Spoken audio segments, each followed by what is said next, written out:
Welcome to MattHunterArt.com. I'm hoping this video will give you a snapshot of me as an artist and all the work that I do. So welcome. My background in art has been lifelong. I grew up knowing I could draw. I always had an interest in it. Both my parents are artists. I watched my mom paint and sculpt just like my dad. He used to take branches and carve kind of abstract faces in them. Like the musician who learns how to play guitar just from absorbing it through the childhood, it's kind of similar with me. But it really got serious when I went to a school called Oxbow, which is up in Napa, California. I didn't exactly learn how to make art. I learned why it interested me. After that, I just didn't really do that much homework and just painted. And I wasn't thinking about it at that time as a career, anything like that. I just found myself striking a groove with my art. And I guess that's what led me to art school for the short amount of time I was there.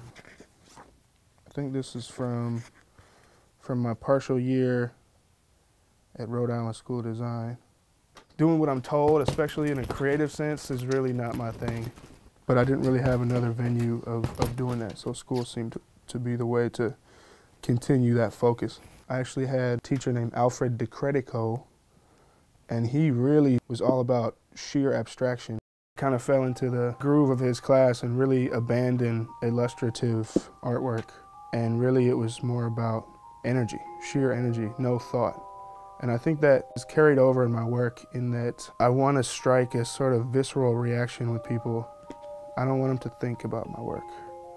I want them to kind of absorb it. This is a journal right before I went to Kenya. I felt like the world was definitely speaking to me at that point. And through a series of events that I felt was straight up magic, I left my love of my life. Oh, speaking of the devil, she was an artist herself.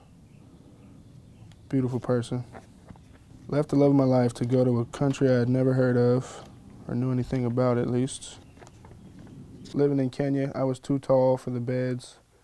Didn't want to sleep on the ground with no mosquito net. And so my feet would stick out and press against the mosquito net. So I'm pretty sure I got malaria via my feet. I miss traveling. I plan on doing more of it. I feel more alive when I travel. Listening to my heart, that's a major part. You know, I don't want to just make money. And really all that's important to me is learning how to appreciate the moment. Spread love. That's what I try to do with my painting. I think love is everything. It's the driving force. But in terms of dualism or right and wrong or good or bad, I think love is beyond and behind all of that. But I certainly try to capture it wherever I can, however I can, whether it be in the face of a portrait like this or in plant life, in what is, in trees and soil and everything, concrete. You know, love is everywhere. You don't have to look up to find God. It's right here. God's right there. You know what I mean?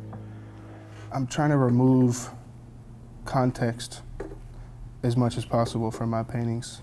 So if you knew, for example, a subject was from Oakland or from Kenya or from Egypt, it's easier to sort of take a step back and view it from afar as opposed to relating to the individual. It takes a lot of specific energy to sit in front of a painting for hours on end. That's how I usually work in layers. Draw it up with pencil first. You can see it's kind of lightly sketched. And then I'll real carefully try to get at her likeness in the first layer. A lot of people put washes down to try to get it close to the skin tone, but I really just kind of go for it as detailed as possible from the get-go. Once you get more paint, the light really goes through oil paint, bounces off the white and reflects back.